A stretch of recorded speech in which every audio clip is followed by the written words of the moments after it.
আসসালামু আলাইকুম রহমতুল্লাহ। সম্মানিত ভিউয়ার্স, আজ আমরা হাজির হলাম গসাগু নির্ণয় করা নিয়ে। গসাগু এর পূর্ণরূপ হলো গরিষ্ঠ সাধারণ গুণনীয়ক।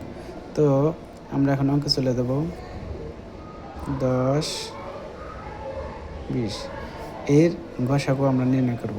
তো সর্বপ্রথম আমাদের দেখতে হবে এই দুই সংখ্যার মধ্যে এমন কোন মৌলিক সংখ্যা আছে যে সংখ্যা দ্বারা উভয়টাকে কী করা যায়, ভাগ করা যায়। তার আগে আমাদের জানতে হবে মৌলিক সংখ্যাকে কী বলে। মৌলিক সংখ্যা বলা হয় এমন সংখ্যাকে যে সংখ্যাকে এক এবং স্বয়ং ওই সংখ্যা দ্বারা নিঃশেষে বিভাজ্য করা যায়। এক এবং স্বয়ং ওই সংখ্যা ছাড়া আর অন্য কোনো সংখ্যা দ্বারা নিঃশেষে বিভাজ্য করা যায় না। তো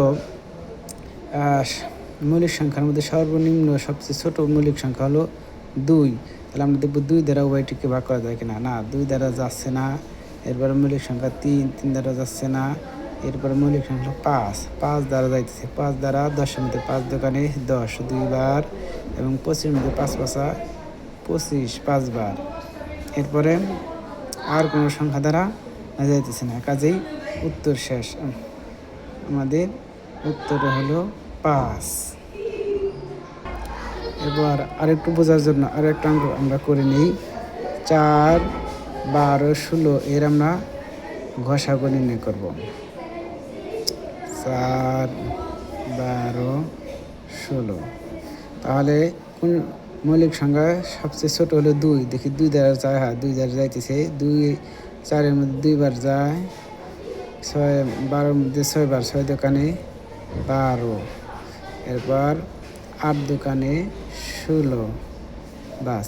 এরপর আরও যাইতেছে 2 দ্বারা 2 একে 2, 3 দোকানে 6, 4 দোকানে 8, বাস। এখন আর যাইতেছে না। তাহলে এখন আমাদের কি করতে হবে, এই যে পাশের যে মৌলিক সংখ্যাগুলো রয়েছে এই সংখ্যাগুলোকে আমাদের কি করতে হবে, গুণ করতে হবে। এই নিচের অবশিষ্ট সংখ্যাকে কী করা যাবে না, গুণ করা যাবে না, শুধু পাশের মৌলিক সংখ্যাগুলোকে।